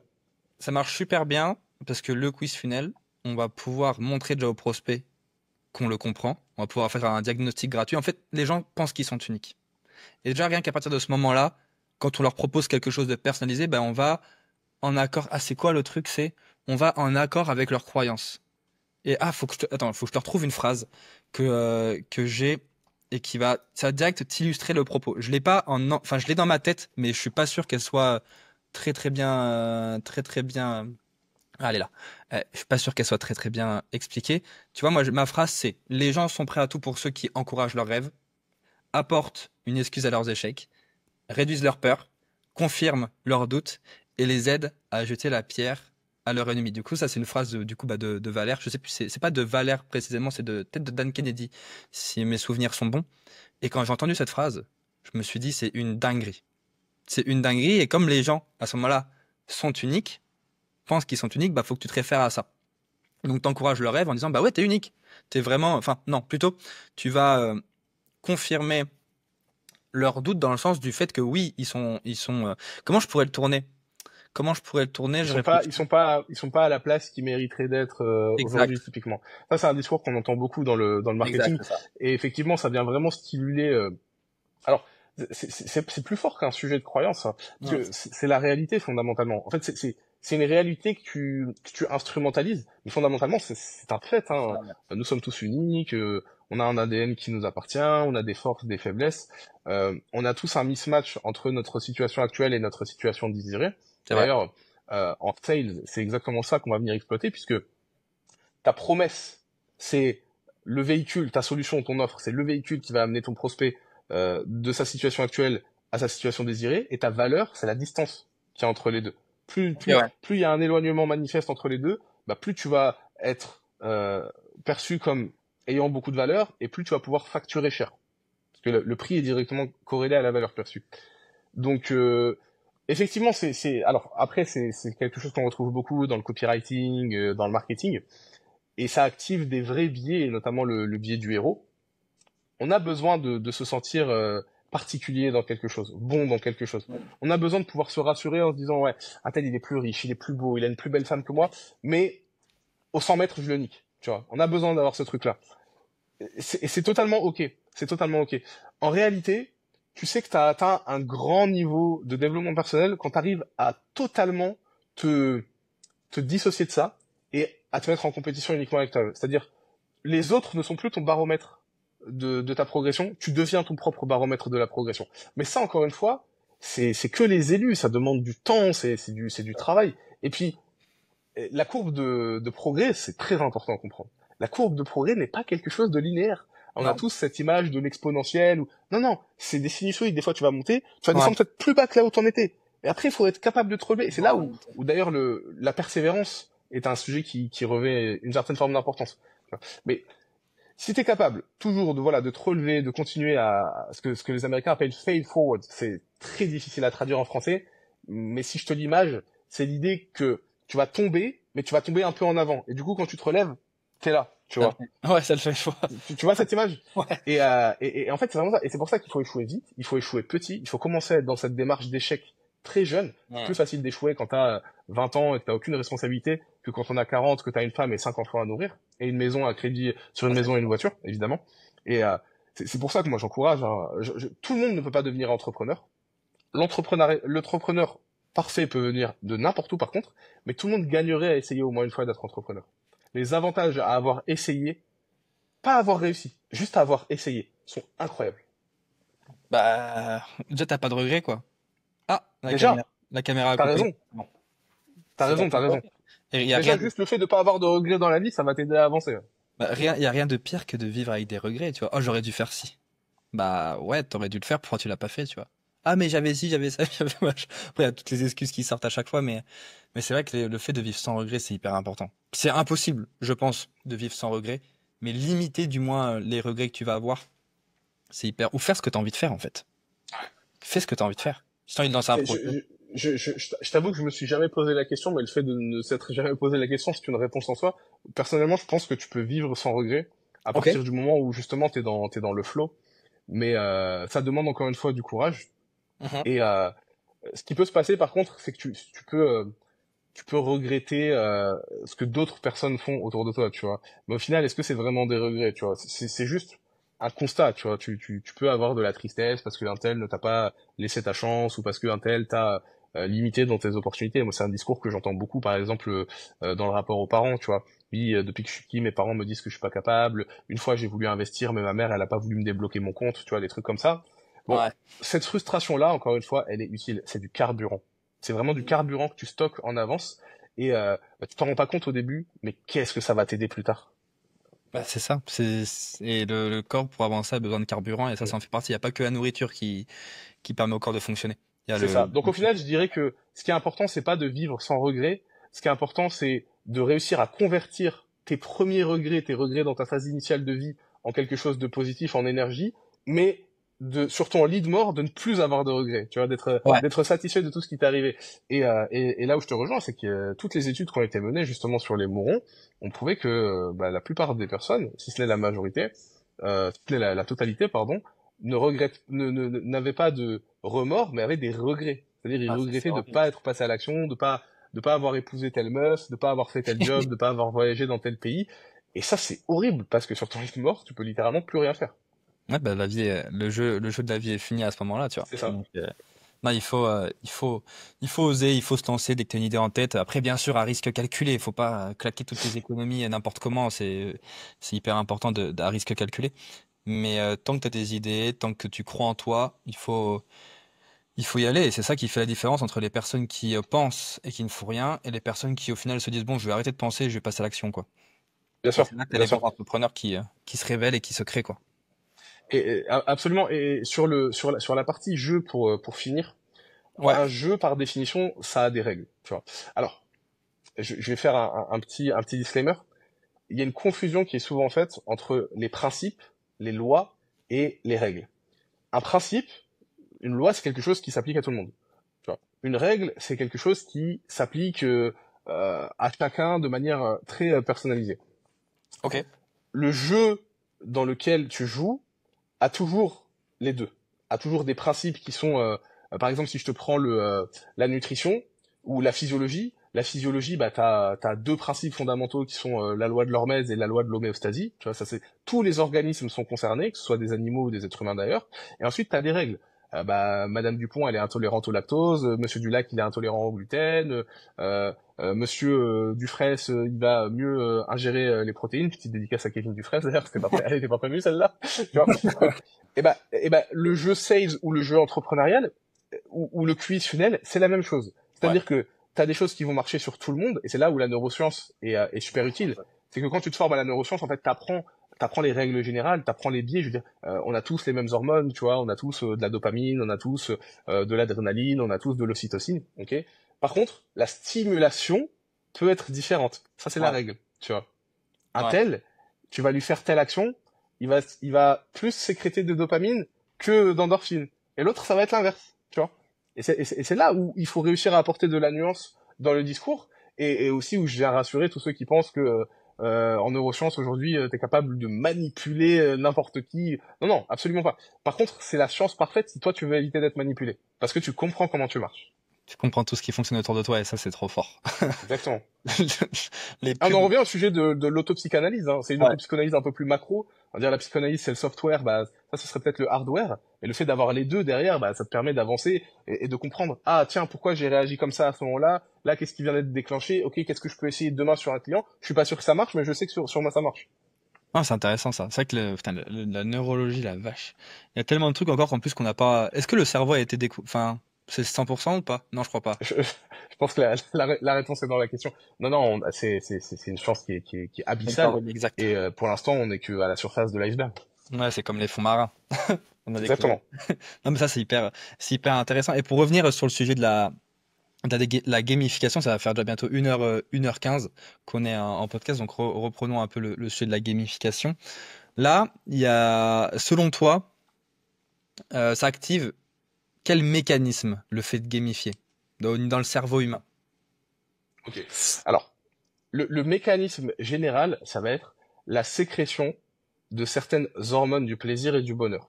Ok. Principalement, ce qu'on va retrouver, c'est la sérotonine, l'ocytocine, ça peut arriver, mais l'ocytocine, c'est souvent par rapport à du contact physique. Ok. L'endorphine, ça peut arriver, mais c'est souvent par rapport à de l'effort physique. Ok. On va avoir de l'adrénaline, parfois, si tu arrives à créer, par exemple, du FOMO, du Fear of Missing Out, tu vois. Ouais. Et l'idée qu'il faut retenir, c'est que plus tu arrives à solliciter d'hormones, plus tu vas réussir à créer une expérience forte, plus tu vas créer de l'attachement, de l'engagement et surtout une dette de réciprocité. Ça, c'est essentiel. Si grâce à moi, tu ressens du plaisir, de l'attachement, via toutes les hormones que j'ai préalablement citées, tu me dois quelque chose. Ouais. Et comment tu vas pouvoir rembourser ta dette? En passant à l'action avec moi. En passant à la caisse. Et c'est là, en fait, où tu inverses le rapport de force dans la vente. T'es plus en train de vendre. Là, tu déclenches un achat, tu déclenches un passage à l'action. Et évidemment, c'est beaucoup plus simple. Là, bah, c'est hyper intéressant parce que tu vois, ça me fait grave penser bah, du coup au quiz. Au quiz en général, les quiz funnels, tu vois. Là, par exemple, pour un coach sportif, découvre l'erreur numéro une que tu fais qui t'empêche de perdre du poids. La personne qui a ce problème de perte de poids et qui sait pas comment faire, bah, elle fait le quiz et elle va arriver sur une page de résultats personnalisée qui est gamifiée. On lui a montré, enfin, juste c'est du actif, quoi. C'est pas tout ce qui est VSL, etc. Malheureusement, ça marchait bien il y a quelques mois. Bon, ça marche toujours, hein, faut pas se voiler la face là-dessus. Tous les tunnels de vente, entre guillemets, marchent, mais après, ça dépend des typologies de clients et de comment on les utilise. Mais faut plus rentrer, selon moi, là, dans les prochains mois, dans une ère du actif. Dans le sens où les prospects, maintenant, bah, c'est de la loi de l'attention. Les gens sont obnubilés par, enfin, t'es en concurrence quand même avec des petits chats et Vicky, quoi. Et Mmh. à partir de ce moment-là, il faut que tu arrives à capter facilement l'attention et les gens ont beaucoup de mal à rester 15 minutes sur une VSL. Donc, tu vois, Bien sûr. en fait, ce qu'il faut faire, selon moi, là, c'est, bon, on en a mis là, c'est ce qu'on a fait pour Mathis Clouet il y a pas très longtemps. Tu fais un quiz, la personne fait le quiz et en fonction des résultats, elle arrive sur une VSL personnalisée. Et en fait, on a juste à regarder, bah, le pourcentage de la vidéo regardée, bah, il est beaucoup plus élevé. Parce que déjà, ça lui a demandé un effort de faire le quiz. Exactement. L'effort, ça, c'est hyper important, il faut absolument le prendre en compte. Il y a ce truc de, oh, ok, c'est personnalisé. Donc ça, c'est vraiment le truc qui va m'aider et qui va permettre de résoudre et d'aller scaler dans le cas de Matisse. Et ensuite, bah, la personne, elle se dit, putain, il m'a envoyé de la valeur personnalisée, il a compris ma situation, ok, bah, c'est la meilleure personne pour m'aider, en fait. C'est la meilleure Absolument. personne pour C'est m'aider. c'est- c'est intéressant parce que du coup, on peut peut-être étudier concrètement quelles seraient les hormones qui Ouais, seraient, euh, qui seraient synthétisées quand tu fais un quiz funnel. Bah déjà, immédiatement, ça me paraît assez logique, mais t'as la dopamine parce que t'as l'aspect récompense finale, t'as fait tel effort, t'as tel résultat. T'as la sérotonine aussi qui est liée, donc qui est une hormone de la récompense, qui va être recapturée du coup si t'as pas fait le taf. Mais donc, c'est très intéressant parce que t'as vraiment les deux dynamiques. Si t'interromps ton quiz funnel, la sérotonine va être recapturée, tu vas avoir un petit down, donc tu vas avoir un ouais. sentiment d'échec. Et si tu vas jusqu'au bout, bah là, la sérotonine va être relâchée, et donc tu vas un peu smurfer. On peut imaginer potentiellement qu'il y ait de l'endorphine. Alors si vraiment tu es sur un quiz funnel très très long et qui a réussi à te retenir, donc la rétention va être forcément impulsée par les autres hormones. Mais déjà avec ce combo-là, dopamine, sérotonine, endorphine, c'est pas mal, tu vois. Ouais. Tu as créé quelque chose. Et évidemment, tu vas avoir plus de rétention sur la VSL, qui va aussi te donner bah, ton axe de passage à l'action, c'est-à-dire voilà, là t'as la récompense, t'as la ressource en fait, donc t'as ton Ouais. nurturing, mais derrière, t'as un CTA, t'as un call to action qui te dit maintenant voilà ce que tu dois faire. En fait, c'est dans la suite logique, tu vois. Donc ça, c'est pour ça qu'aujourd'hui, moi, je plébiscite le quiz funnel. Je trouve que c'est quelque chose qui n'est pas assez démocratisé. Et la plupart des personnes qui parlent de quiz funnel, donc les autres, pas toi, ont oublié la partie quiz. Ils sont que dans le funnel, tu vois. Un quiz. Ah, moi, je sais pas ce que ça t'évoque toi personnellement, mais moi, quand on me dit quiz, je pense question pour un champion, Julien Lepers, le maillon faible avec l'autre, là, j'ai oublié son nom. Qui veut gagner des millions? Oh là là, mais ça, c'était incroyable avec Foucault, tu vois. Quiz, je pense ça. Et enfin, je me souviens, on était tous là avec en famille à regarder, à suivre toutes les questions. On était comme des oufs quand il y avait la publicité qui arrivait, on se précipitait tous pour aller aux toilettes, pour être à l'heure ensuite dès que le show reprenait. Mais tu vois, il y a ce côté jeu, il y a ce côté ludique qui est vraiment addictif. Et l'addiction, c'est pas un gros mot. Non, l'addiction, c'est logique. Et spoiler, on est tous addicts à quelque chose. Hein. Ouais. On est tous des drogués. Celui qui me dit ouais, la drogue c'est mal, bah je vais lui donner un petit cours de chimie, tu vois. Ah ben, tous drogués, que ce soit. Après, on peut être drogué, mais positivement. Tu peux être drogué Bien au sûr. sport, tu peux être drogué à apprendre des choses, tu peux être drogué à faire des activités qui sont bonnes pour toi. On en Donc, revient aux hormones, hein. T'es ouais. drogué au sport, littéralement, t'es drogué à l'endorphine. Les gars, je vous le dis, hein, euh, un gramme de weed ou de shit, je sais pas combien ça coûte, ça doit coûter entre 10 et 20 balles. Je sais le mec qui sait pas alors que je sais pertinemment. Hein. Mais c'est pour faire genre, c'est pour faire du virtu signaling un peu. Mais une seringue d'endorphine, c'est 2000 balles. Et de synthèse, hein. De synthèse, Ouais, c'est moins c'est ça, efficace ouais. que pur. Voilà, juste pour qu'on se rende compte, tu vois. C'est, t'as des hormones qui sont hyper, le corps humain sécrète du THC en très petite quantité, mais Mm. il en sécrète. Ok, c'est une hormone qui est naturelle. C'est pas quelque chose d'étranger au corps humain. Euh, les yogis qui sont capables de méditer de manière très intense, qui arrivent à synthétiser les ondes θ, donc t'as plusieurs types d'ondes cérébrales, si tu veux, j'en parlerai un petit peu après, et qui arrivent à décalcifier leur glande pinéale, hein, la glande la plus méconnue du corps humain, qui arrive à sécréter de la DMT. La DMT, c'est la drogue la plus puissante au monde. Ceux qui ont fait la cérémonie de Et l'ayahuasca pourront vous le confirmer. Si vous voulez savoir un peu ce que ça fait en termes d'effet, regardez Limitless de Bradley Cooper ou Lucy. ah, j'avais vu Lucie. Ouais, mindfuck ce film. Ouais, C'était, ouais, c'est un film de malade. Mais c'est ça qui est, en fait, c'est hyper intéressant, c'est que, en fait, là, l'objectif, j'ai l'impression que le marketing et la neurologie en général, eh ben, en fait, enfin, neurologie et marketing dans tous les cas, c'est un fit complet. Et en fait, plus tu vas réussir à comprendre quelles actions vont déclencher quelle hormone, quelles actions vont déclencher quel biais, quel sentiment, quel ressenti pour le prospect, bah c'est là que tu pourras vraiment. Là, ça rentre un peu deep dans le marketing, mais le vrai marketing, c'est ça à la base. C'est vraiment bien comprendre sûr. quelle sensation tu vas faire ressentir à ton prospect, comment ça s'appelle, quelle hormone tu vas décupler chez ton prospect. Et actuellement, il y a un truc qu'on entend tous parler, c'est la dopamine. La dopamine, bon, qui est un peu fuckée à cause de tout ce qui est réseaux sociaux, etc. Et c'est pour ça que les gens maintenant, lorsqu'ils regardent une VSL, mais ils ont beaucoup moins quand c'est juste comme ça, quoi, ils ont beaucoup moins envie de regarder parce qu'il n'y a pas cet aspect d'effort, il n'y a pas cet aspect de bon, en fait, si je ne regarde pas jusqu'au bout, c'est pas très grave, quoi. Il n'y a pas cet aspect Mhm. récompense, dopamine et toutes les hormones qui vont autour, vu que ça a été un peu fucké avec tout ce qui est TikTok, les réels sur Insta et tout, quoi. Bien sûr, bien sûr. Non, non, mais c'est clair. En fait, la dopamine, c'est vraiment, c'est une drogue qui est hyper puissante. Et plus tu vas trouver des chemins d'accès facilitants, plus tu vas te contenter de ceci. Ce qu'il faut comprendre aussi, c'est qu'est-ce que c'est qu'une habitude. Aujourd'hui, on a pris l'habitude, voilà, de regarder des shorts, de consommer. Vraiment, on est dans la consommation de vidéos. Une habitude, d'un point de vue neurologique, c'est un chemin. C'est un chemin synaptique. Donc, on a des synapses, hein, c'est avec les Ouais. neurones, donc qui ont entre deux synapses, t'as des échanges électrochimiques, donc tu as des potentiels de charge qui sont échangés, donc tu as de l'information chimique et tu as de l'information électrique échangée. Et en fait, plus tu fais la même chose, plus tu facilites ce chemin, donc tu crées un sentier, littéralement comme un sentier de biche dans la forêt, donc plus l'information va aller rapidement, et c'est comme ça que tu ancres une habitude. C'est pour ça aussi que c'est difficile de désancrer une habitude. Et en fait, pour désancrer une habitude, la technique, c'est de la remplacer. Il faut remplacer une habitude par une autre. Si tu te drogues avec on reprend, je sais pas, si tu te drogues avec de l'héroïne, bah, ça va être beaucoup plus facile de switcher de l'héroïne vers le sport plutôt que juste de supprimer l'héroïne. Ouais, faut C'est remplacer. essentiel à comprendre. Bon, maintenant que ça c'est dit, en fait, encore une fois, c'est les règles du jeu. Les règles du jeu, les principes pour le coup, c'est que on va tous avoir ces pulses d'hormones. Maintenant, comment toi, à titre personnel, tu peux t'auto-conditionner pour décider que telle action, tu vas prioriser telle action par rapport à tel type de récompense. Tu te dis, ok, je sais que aller faire 1 heure de sport ou scroller sur mes vidéos YouTube, in fine, je vais avoir un niveau de plaisir relativement semblable. Mais la différence, c'est quoi? C'est que t'en as un qui est différé, c'est de la gratification différée, et l'autre, c'est de la gratification immédiate. En plus de ça, les conséquences, la portée.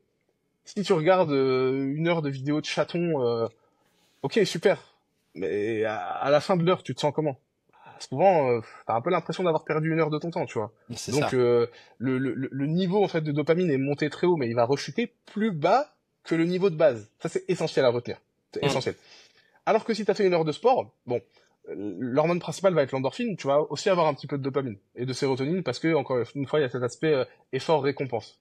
Mais derrière, le fait que tu te dises, bah là, j'ai contribué à me bâtir un corps qui est plus puissant, plus résilient, je vais être en meilleure santé, en fait, ça crée un levier sur le long terme, tu vois. Bah là, ça va aussi sécréter des hormones, du coup, tu vois. Ouais. Et donc, tu rentres dans une boucle rétroactive. Et ça, c'est vraiment du brain hacking, pour le coup, c'est une manière de s'auto-conditionner, d'hacker son propre cerveau. Et pour réussir, spoiler, hein, il faut être capable de s'auto-manipuler.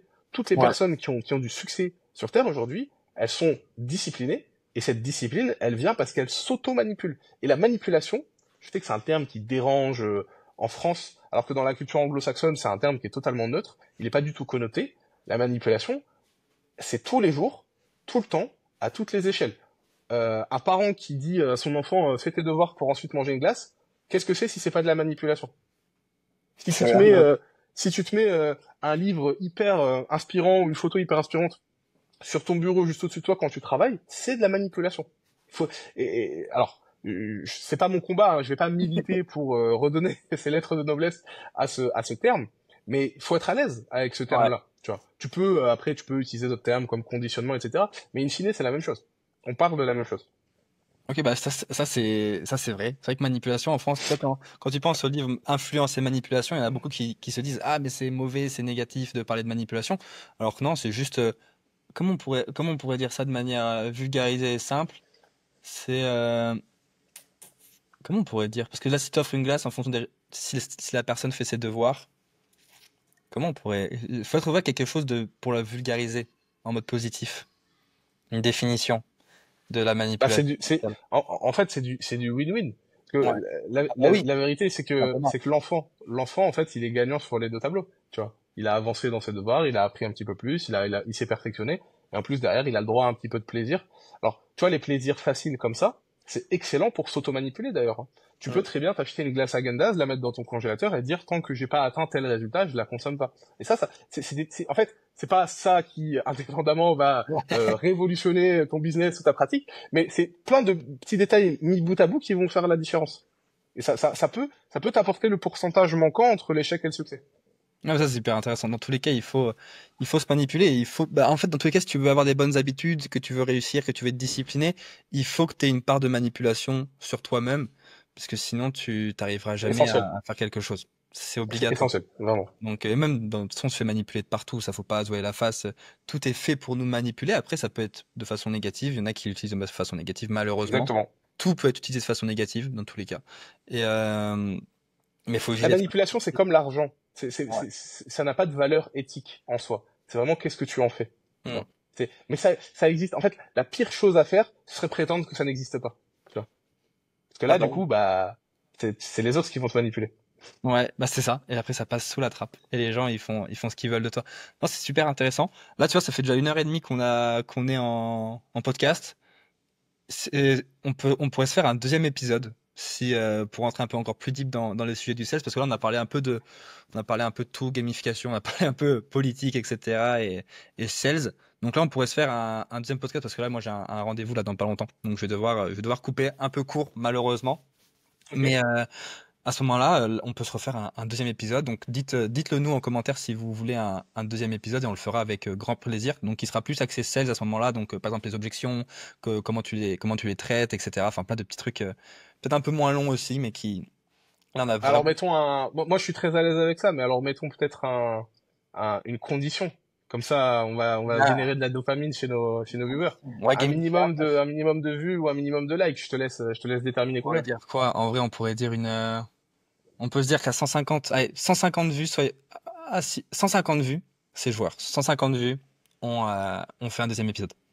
Allez, Comme ça, on apportera encore plus de valeur sur tout ce qui est sales et on se focusera vraiment sur les sales parce que là, ouais, encore une fois, on a parlé un peu de plein de sujets, mais c'était hyper intéressant parce que là, tu vois, le but du podcast, ça a recoupé ça a coupé ton image, je sais pas si c'est normal, mais le but du podcast, concrètement, c'est vraiment déjà créer de la proximité, apprendre à se connaître, apprendre à voir comment on pense et surtout apporter de la valeur. Donc là, je te vois plus du tout. Je sais pas si c'est, si t'as coupé ta cam ou autre et je t'entends plus. Donc peut-être un petit bug. Ah, je vois que tu m'envoies un message. Ah, bon, bah, il a plus de batterie. Bon, on finit le podcast ici. En tout cas, si ça vous intéresse, abonnez-vous, likez. Je vais mettre tous les contacts de Wally dans la description. Et on se dit du coup à la semaine prochaine pour une toute nouvelle vidéo. Allez, ciao, ciao tout le monde.